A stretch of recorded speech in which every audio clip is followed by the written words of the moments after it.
যে একটি জায়গায় সিল মারলে আরেকটি জায়গায় লেগে যাওয়ার সম্ভাবনা অনেক বেশি। এই ব্যাপারে আগে থেকে সচেতন করা উচিত ছিল।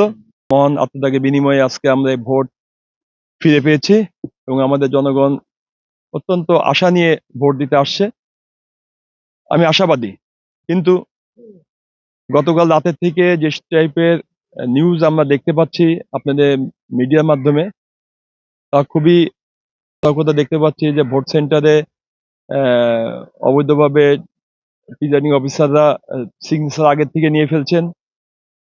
এই টাইপের গুলো আমাদের গণতন্ত্রের পথে বাধা সৃষ্টি করছে এবং আমরা আশঙ্কা করছি যে সুষ্ঠু ভোট শেষ পর্যন্ত হবে কিনা।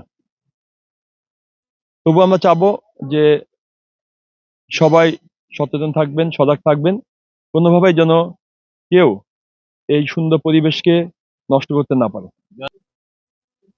শতভাগ আশাবাদী অবশ্যই, কারণ ইনশাল্লাহ আমি জনগণের সাথে দীর্ঘদিন যাবৎ কাজ করে যাচ্ছি। জনগণের আশা আকাঙ্ক্ষাকে বাস্তবায়ন করার জন্য যে চেষ্টা, সেই চেষ্টা অব্যাহত থাকবে এবং তারা আমার পাশে আছে, তারাই আমার আশা অনুপ্রেরণার উৎস। হ্যাঁ, এরকম আশঙ্কা আমরা কয়েক জায়গায় পেয়েছি। গতকাল বৈকালিতে এরকম অবৈধভাবে টাকা লেনদেনের সময় হাতে হাতে ধরা পড়েছিল।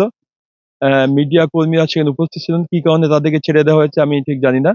এই ব্যাপারে আপনারা তদন্ত করে দেখতে পারেন। আর দিয়ানাতেও ঘটনা ঘটেছে। তারপরে কোনো জায়গায় পোলিং এজেন্ট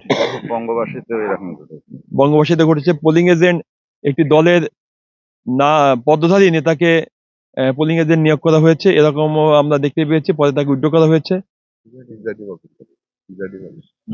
হ্যাঁ, তো এই টাইপের ঘটনা তো চলছে, আমরা দেখছি। আর একটি জিনিস আমি লক্ষ্য করেছি যে 2টা র করা হয়েছে ব্যালট পেপারে। অনেককেই সচেতন করা হয়নি তারা কিভাবে ভাঁজ করবেন, যে একটি জায়গায় সিল মারলে আরেকটি জায়গায় লেগে যাওয়ার সম্ভাবনা অনেক বেশি। এই ব্যাপারে আগে থেকে সচেতন করা উচিত ছিল এবং এটা আমার মনে হয় যে এটা অনেকে উদ্দেশ্যমূলক কিনা এটা খতিয়ে দেখা উচিত।